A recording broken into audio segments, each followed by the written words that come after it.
Hello, हमें question के बने हमें दिया गया है कि परवलय पर स्थित एक बिंदु जिसकी कोटि उसके भुज के सापेक्ष दुगनी दर से बढ़ती है तो परवलय हमें यहाँ गिवन नहीं है तो वो आप लिख लीजिएगा वाई स्क्वायर इक्वल टू में 18x, ये करेक्ट है।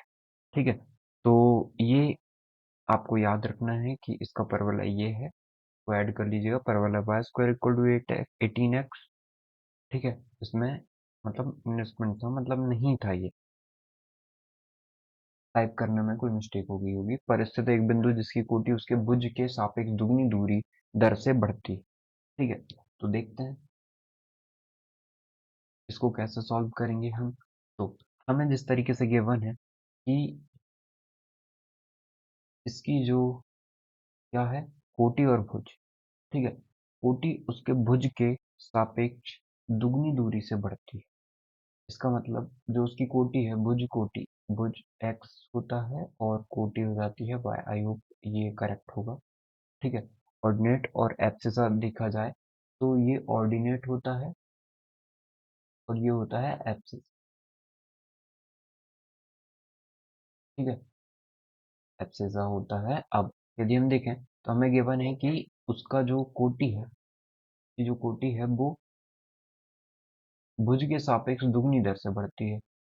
ठीक है, भुज के सापेक्ष दुगनी दूरी से दर से बढ़ती है। दर हमने मान लिया कि ये टी के रिस्पेक्ट पे बढ़ रहा होगा, मतलब हमने ऐसे कहा कि दर टाइम के रिस्पेक्ट पे हो रहा है, ये जो भी हो रहा है तो हम टाइम के रिस्पेक्ट पे डिफरेंशिएट कर देते हैं। हमें जो गिवन चेंज मतलब क्या होता है, डिफरेंशिएशन।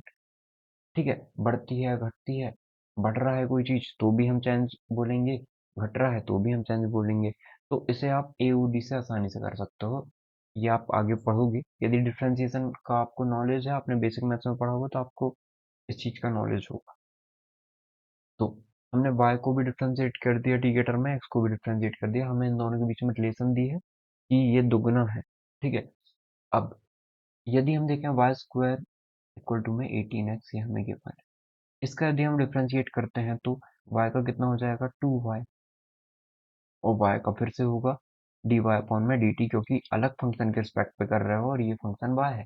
आप t के रिस्पेक्ट पे कर रहे हो तो y को फिर से करना पड़ेगा। ठीक है, ये कंपोजिट फंक्शन है, आप रिलेशन फंक्शन में पढ़ा होगा। अब 18x है, 18x का करेंगे तो 18 का 18, सॉरी dx अपॉन में dt, ये आ गया है। अब एक काम कर लेते हैं हम इस क्वेश्चन के लिए, यदि हम dx बाई dt को लिखना चाहें, dx बाई dt को हम कितना लिख सकते हैं, dy अपॉन में dt। हमें क्या निकालना है, दर से बढ़ती है, तो हमें भुज और कोटि दोनों निकालनी होगी। ठीक है, तो निकाल लेंगे x और y, जो भी पॉइंट होंगे हमारे। तो देखते हैं कितना आ जाएगा।